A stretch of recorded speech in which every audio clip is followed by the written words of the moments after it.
Class viewers அனைவருக்கும் வணக்கம். நாட்டுக்கோழி அதை அம்மியில அரைச்சு ரசம் வைக்க போறோம்.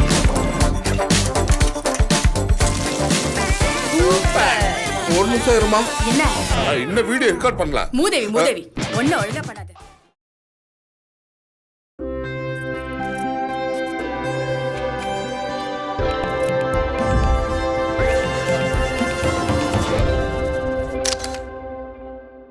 வணக்கம், நான் உங்கள் ராகவகுமார். தீபிகா அதிர்வுகள் மீண்டும் ஒரு விமர்சனத்தில் உங்களை சந்திப்பதில் மகிழ்ச்சி. நம்ம மிடில் கிளாஸ்க்கு எப்பயுமே ஒரு கனவு இருக்கும். தன்னுடைய அடுத்த லெவலில் வாழ்க்கையை கொண்டு போகணும். நம்ம குழந்தைகளை நல்லா படிக்க வைக்கணும், ஒரு பெரிய ஸ்கூலில் படிக்க வைக்கணும். அதே மாதிரி சொந்த வீடு வாங்கணும், கார் வாங்கணும். இந்த மாதிரி நிறைய கனவுகள் இருக்கும். இந்த கனவுகள் நிறைவேறும். அதுக்கான உழைப்பை கணவன் மனைவியும் கொடுப்பாங்க. இப்படி இருக்கும். இப்படியான ஒரு மிடில் கிளாஸ் படக்கூடிய கஷ்டத்தையும் அதாவது அவங்களுடைய கனவுகளுக்கும் அவங்களுடைய யதார்த்தத்துக்கும் இருக்கக்கூடிய அந்த ஒரு இடைவெளியை சொல்லக்கூடிய படமாக வந்திருக்கு மிடில் கிளாஸ் அப்படின்ற படம். இந்த படத்தை கிஷோர் முத்துராமலிங்கன்றவர் டைரக்ட் பண்ணியிருக்காரு. இந்த படத்தில் நம்ம முனிஸ்காந்த் ஹீரோவாக நடிச்சிருக்காரு. அவர் நம்ம விஜயலட்சுமி அகத்தியன் ஹீரோயினாக நடிச்சிருக்காங்க. இவங்க 2 பேருமே சென்னையில் ஒரு மத்திய பகுதியில் ஒரு அப்பார்ட்மெண்ட்டில் வாடகை வீட்டில் குடியிருக்காங்க. இவங்களுக்கு 2 குழந்தைகள் இருக்காங்க. இவங்களுடைய வாழ்க்கை இந்த மாதிரி போயிட்டு இருக்கு. இவங்க விஜயலட்சுமி கொஞ்சம் டாம்பிங்கமாக செலவு பண்ணக்கூடியவங்க. குறிப்பாக பார்த்தாங்கன்னா சொந்தக்காரங்க தன்னுடைய தம்பி வீட்டிலனா நம்ம முன்னாடி தெரியணும் அப்படிங்கிறது உணர்வோடு இருக்கக்கூடியவங்க. இவருடைய தம்பிக்கு கல்யாணம் வருது. அப்போ இவங்க இத்தனை பவுன் செய்யணும், இவ்வளோ ரூபாய் செலவு பண்ணணும் அப்படின்னு இவங்க ஒரு பட்ஜெட் போடுறாங்க. இவர் முடியாதுன்னு சொல்கிறாரு. 2 பேருக்கு சண்டை வருது. இந்த மாதிரி ஒரு சுச்சுவேஷனில் ஒரு நாள் என்ன பண்ணுறாரு, இந்த மாதிரி வாக்குவாதங்கள் போயிட்டு இருக்கு. ஒரு நாள் வீட்டை க்ளீன் பண்ணுறாங்க. க்ளீன் பண்ணுறப்ப மேலே பரணியிலேருந்து என்ன பண்ணுறாங்க, பரனில் இருந்து அவங்க பழைய சாமான்கள்லாம் எடுத்து தூசி தட்டி எடுத்துக்கிட்டு இருக்காங்க. அப்போ பழைய ட்ரங்க் பட்டியில் இவருடைய அப்பா, இறந்து போன இவருடைய அப்பா, அதாவது முனிஸ்காந்தோடைய அப்பா ஒரு 50 வருஷத்துக்கு முன்னாடி இருந்த ஒரு டாக்குமெண்ட் கிடைக்குது.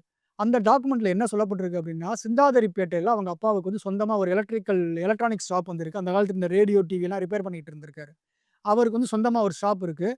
அப்போ ராஜஸ்தான்ல இருந்து வேலை கேட்டு வந்த ஒரு இளைஞனுக்கு ஒரு லால், அதாவது ராம்லால் சேட்னு ஒருத்தருக்கு அந்த கடை, அவர் இவர்கிட்ட நல்லா வேலை பார்த்துருக்காருன்னு அந்த கடையை அவர் இலவசமாக கொடுத்துருக்காரு. அதாவது ஒரு சில வருஷங்கள் கழிச்சு இந்த கடையவே நீயே வச்சுக்கப்பா அப்படின்னு சொல்லிட்டு இவர் சொந்த ஊருக்கு போயிருக்காரு. அந்த விஷயம் அந்த டாக்குமெண்ட்ல இருக்கு. அப்போ இதை என்ன பண்ணலாம் அப்படின்னு யோசிக்கிறாரு. இந்த டாக்குமெண்ட்டை கையில் வச்சுக்கிட்டு முனிஸ்கான் என்ன பண்ணுறாரு, இன்னைக்கு சிந்தாதிரிப்பேட்டையில் போய் நம்ம அந்த ஒரு லால் எங்கே இருக்காரு, அதாவது ராம்லால் சேட் எங்கே இருக்காருன்னு தேடி பிடிப்போம். அவர்கிட்ட போய் நம்ம இன்னைக்கு இருக்கிற பிரச்சனைகளை சொல்லி ஏதாவது பண உதவி கேட்கலாம் அப்படின்றது போகிறாரு. போய் தேடுறாரு. தேடி கண்டுபிடிச்சிட்டு அந்த எலக்ட்ரிக்கல் ஷாப்குள்ளே பார்க்குறாரு. அது பிரம்மாண்டமான கடையாக இருக்குது. அந்த ஓனர் சொல்கிறாரு, இங்கே இருக்கிற அந்த ராம்லால் சேட்லாம் நீ பார்க்க முடியாது. அவர் நீ பார்க்கணும் அப்படின்னா அதுக்குன்னு ஒரு டைம் இருக்குது. அவர் காலையில் ஒரு மணி நேரம் ரவுண்ட்ஸ் வருவார். அப்போ போய் நீ அவரை போய் பிடி அப்படிங்கிறாரு. இவர் வெயிட் பண்ணி கஷ்டப்பட்டு அவரை போய் மீட் பண்ணுறாரு.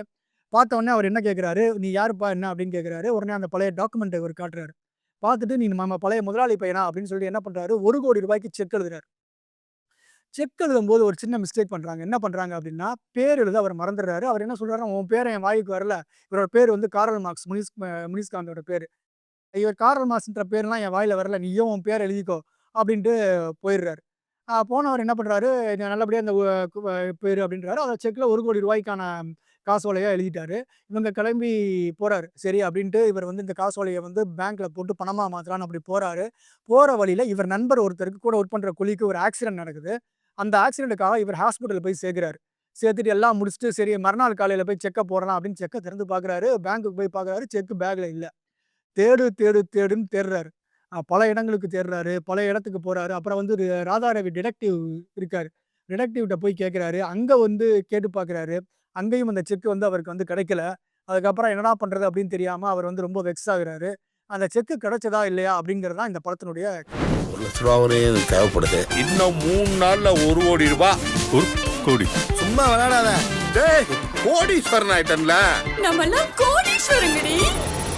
இந்த படம் கண்டிப்பாக 2வது பாதி ரொம்பவே நல்லா இருந்ததுன்னு சொல்லலாம். ஒரு த்ரில்லர் அனுபவமும், அதே மாதிரி ஒரு த்ரில்லர் மட்டும் கிடையாது, ஒரு குடும்பத்தில் இருக்கக்கூடியவனுக்கு ஒரு வாய்ப்பு கிடைக்கும்போது தவற விட்டா எப்படி இருக்கும் அப்படிங்கிறத நல்லா லைவாக காட்டியிருக்காங்க. 2வது பாதி படத்தில் ரொம்பவே நல்லா இருந்துன்னு சொல்லலாம். முதல் பாதி ஓரளவு சுமாராக தான் இருக்குது. ஏன்னா முதல் பாதியில் பெரிய அளவு நமக்கு ஒரு காட்சிகள்லாம் ரொம்ப திருப்பு முனையாலாம் இல்லை. சாதாரண ஒரு குடும்ப கஷ்டத்தை பார்க்குற ஒரு படமாக தான் இருந்தது. இந்த மாதிரி கஷ்டங்கள் எல்லா ஃபேமிலியிலும் இருக்கும். அதே மாதிரி எல்லா படங்களையும் இந்த மாதிரி காட்சிகள்லாம் வந்திருக்கு அப்படின்ற அளவில் தான் நம்ம இருந்தோம். ஆனால் படத்தினுடைய 2வது பாதி ரொம்பவே நல்லா இருந்ததுன்னு சொல்லலாம். அவர் அந்த 1 கோடி ரூபாய் செக்கை தொலைச்சிட்டு தேடுறதும், எதிர்பாராத விதமாக செக்கு கொடுத்த அந்த லால் சேட் வந்து ராம்லால் சேட் வந்து இறந்து போயிடுறோம். அவர் பையன்கிட்ட போய் இவர் வந்து திருப்பியும் வந்து இந்த மாதிரி எங்கள் அப்பா கொடுத்துருக்காருன்னு சொன்ன உடனே அவர் நம்பாமல் இவர் அடித்து துரத்துறதும் இந்த மாதிரி காட்சிகள்லாம் ரொம்பவே நல்லா இருக்கு. இதில் ராதா ரவி வந்து டிடெக்டிவாக வந்திருக்காரு. ஒரு லேடி வந்து ஒரு சைக்கியாட்ரிஸ்டாக வந்திருக்காங்க. இவங்கெல்லாம் வந்து அவரோட செக்கு கிடைக்கிறதுக்கு உதவி பண்ணுறாங்க. அந்த காட்சிகள்லாம் ரொம்பவே நல்லா வடிவமைச்சிருக்காங்க அப்படின்றத சொல்லலாம். அதே மாதிரி செக்கு கிடைக்கிறதுக்காக அந்த நாளை மறுபடியும் அவர் ரீக்ரியேட் பண்ணுறாரு. அதாவது வந்து திருஷ்யம் படம் பார்த்துருப்பீங்க. அந்த காட்சியை மறுபடியும் கொண்டு வர்றாரு. அந்த இடம் ரொம்பவே நல்லா இருந்தது அப்படின்னு நம்ம சொல்லலாம்.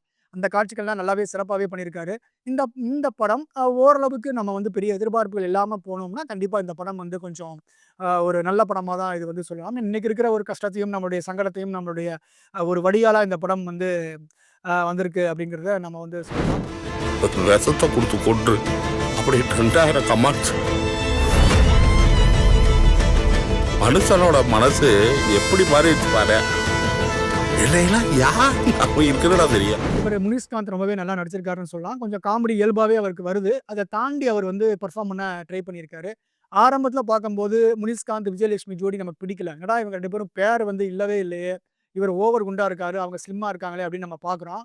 ஆனால் கதை போக போக போக இந்த வேறுபாடு தான் படத்தினுடைய ஒரு முக்கியமான விஷயமா தெரியுது. அதாவது இந்த உருவ வேற்றுமை இருக்கு இல்லையா, அதுவும் அதே மாதிரி இந்த நகர்த்திட்டு போகிற விதமும் வந்து உருவ ஒற்றுமையாக இருக்குது. அந்த படம் ரொம்ப நல்லா பிடிச்சதற்கான காரணம் இன்னொரு விஷயம் சொல்லலாம்.